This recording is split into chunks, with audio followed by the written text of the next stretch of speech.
Hey guys, this is Gerry reporting for Kids First, and today we're reviewing the film A Dog's Purpose. Not only will this film make you laugh and make you cry, but it also has a fantastic story and a beautiful message. Now the story is mainly about this one dog who goes through multiple lives. What I mean by that is it first starts when he's a puppy, but then sadly his life is cut short and he comes back as a puppy of a different breed again. He's reincarnated several times over, and through those lives he wonders what's the purpose of life. What is he trying to do on this world, and why is he on this world?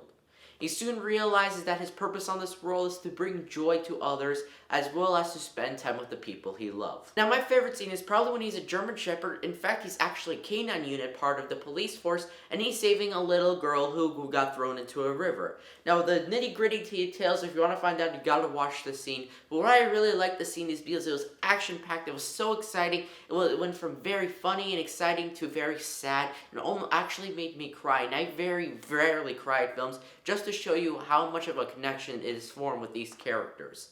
Another reason I want to talk about the scene is because it's very controversial now, that because a video leaked showing that there is almost animal abuse on set. And I want to address this because when I saw the footage, I honestly didn't believe it, but decided to stay skeptical. When I watched the film and I saw this scene, all my beliefs were immediately shut down.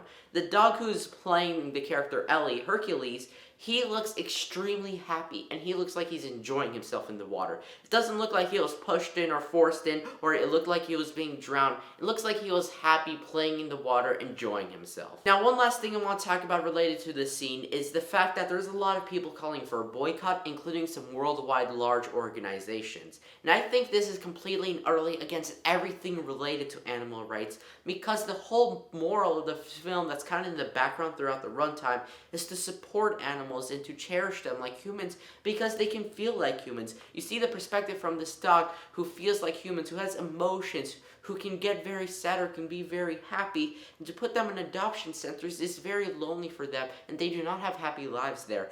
There are some very good ones in terms of adoption centers, but no matter the adoption center, just adopting a rescue and giving them a nice home where you can love them will be much better than any adoption center.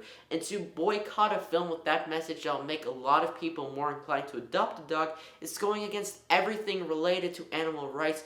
So I think that there should be no boycott on this film, and animal rights groups should actually support this film. I absolutely loved every aspect of the film. Not only is the voice acting, as well as the acting in general, absolutely stupendous, but the story itself, like I said before, it just forms these such strong connections to the characters that finally when something sad or very bad happens, it will make you cry because of how strongly you have a connection to these dogs. And on top of that, I just like the concept of the film. So many dog movies, they focus on the world and how the dog is affected by the world, but this movie, it focuses on the dog and how the world is affected by the dog, which I really liked. And to have everything from the perspective of the dog, including cinematography at different times, they put a small camera on top of the dog, or from the perspective of the dog, so you can actually see what it would be like to be the dog in these situations, which I absolutely liked and made it more of a connection, made it more of a first-person experience, which I really enjoy. Overall, parents don't really have that much to worry about. In general, it is a family film, but I don't recommend it to very young kids because it can be a little mature at times, and on top of that, there can be some more depressing scenes because, like I said, they do show the actual real perspective of what happens to dogs in the world, around the world, and there are some more sadder moments. So I'd give an age rating of 9 to 18. I give this film 5 out of 5 stars because I absolutely loved every aspect of it. The acting, not only from the humans, but also the animals, was stupendous, very emotional, and I just loved every single character independently and as a whole. And I also loved the voice acting done because that was just magnificent and really brought so much emotion. The cinematography was so unique and really gave us a first-person feel, and so many other aspects that makes this truly an enjoyable film. If you'd like to check out A Dog's Purpose, it's in theaters near you now. I'm Gerry, reporting for Kids First. Bye!